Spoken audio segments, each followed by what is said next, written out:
If you truly love Allah, what else do you need? Are you certain love alone is enough? Love makes us pray. Love makes us remember Allah. Then answer me this. What happens when everything you love disappears? Your wealth, your home, your family? Even your health.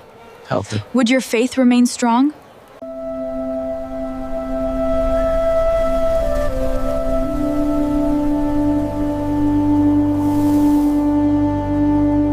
As the desert glowed beneath the setting sun, a timeless lesson about faith was about to begin. Birds followed their path without question, but human beings were given something more. The birds could fly, yet they could not wonder why they existed. That gift belongs to us. In a quiet courtyard, seekers gathered to learn a lesson that would change how they viewed faith.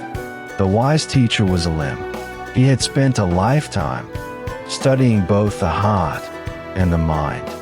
Ilm sat silently.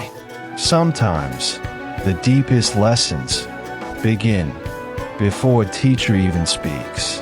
Among the students sat two seekers, each carrying a very different understanding of faith. Ru loved God deeply. Her heart overflowed with devotion and wonder. Everyone admired her sincerity, but was sincerity alone enough to stay on the right path? Ru believed love could lead a believer to God. Soon, that belief would be tested. Beside Ru sat Akil. Where she searched with her heart, he searched with his mind. Akil listened carefully. He believed faith should be built upon understanding, not feelings alone. Every answer led to another question. Akil wanted to know not only what was true, but why. For months, they debated the same question. Is love enough, or must faith be guided by knowledge? Across the city, students knew them well. The seeker of love, the seeker of wisdom. Every scroll here holds a piece of forever. And our journey is to understand them all. Let us continue our search then. Whenever Ru spoke of love, Akil answered with reason. Neither could fully convince the other. Their debates were never angry. Each challenge brought them closer to a deeper truth. As evening settled over the courtyard, Ru finally asked the question that had troubled her heart. Ru spoke with confidence. If a person truly loves God, what more does he need? Many students agreed. After all, isn't love the foundation of every sincere act of worship? Ru looked around the courtyard. Many students agreed with her, and she continued confidently. Is it not love that pulls a believer from sleep to stand before God? Is it not love that opens a hand to help the poor and needy? When the heart truly loves God, His remembrance follows naturally. If love is here, what more does a believer need? The heart already knows. When love is pure and sincere, the journey to God becomes easier. Akil remained silent. He listened carefully, weighing every word before giving his answer.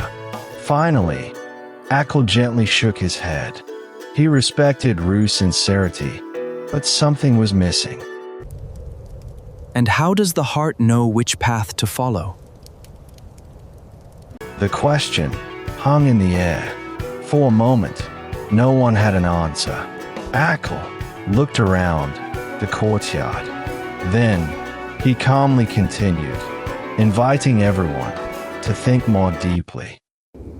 Many people are sincere. Their feelings are real. Their intentions are good.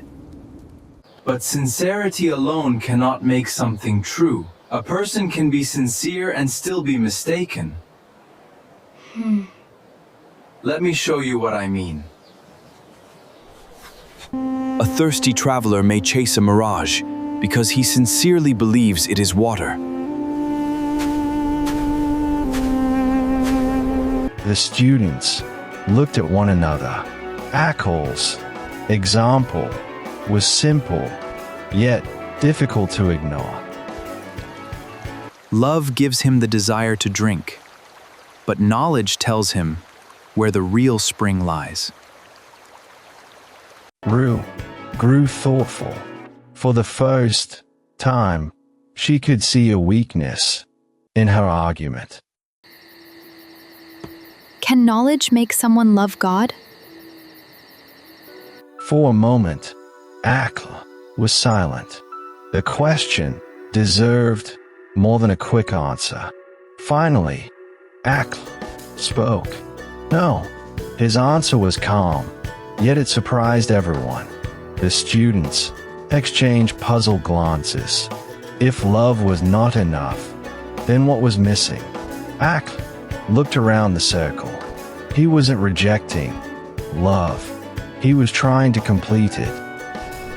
Knowledge alone can fill a man's mind, but it cannot fill his heart. Knowledge can teach many things, but without love, faith can become empty. A gentle smile appeared on Ilim's face. The students sensed an important lesson was near. At last, Ilim leaned forward. The courtyard fell silent as everyone listened. You are both correct. Rue blinked in surprise. If both were right, then what had they been missing? Akel frowned slightly. If both were right, then the answer was deeper than he had imagined. Ilim slowly stood. Every eye in the courtyard turned toward him. His staff touched the stone. The simple sound commanded everyone's attention. Tap! One quiet strike was enough to silence every whisper. The echo faded into the night. Something important was about to be revealed. Again, the staff struck the stone. The courtyard grew even quieter. The students leaned forward. No one wanted to miss the lesson that was coming. A third tap echoed through the night. The moment felt almost magical. A stronger wind swept through the courtyard, as if nature itself was listening. Above them, the palm leaves whispered in the darkness. Then Ilim began his story. The answer you seek was lived by a remarkable servant of God.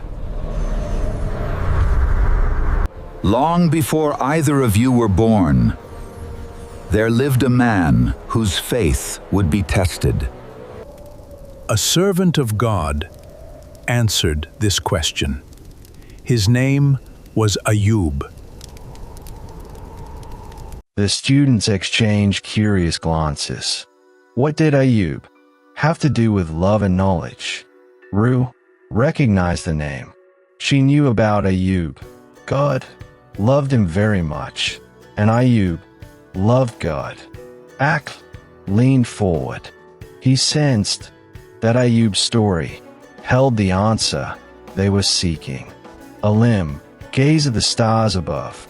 Then he began to tell of a man blessed beyond imagination. Most precious of all were his children. Their laughter filled his home and brought joy to his heart. But blessings are easy to love. The real test of faith begins when they are taken away.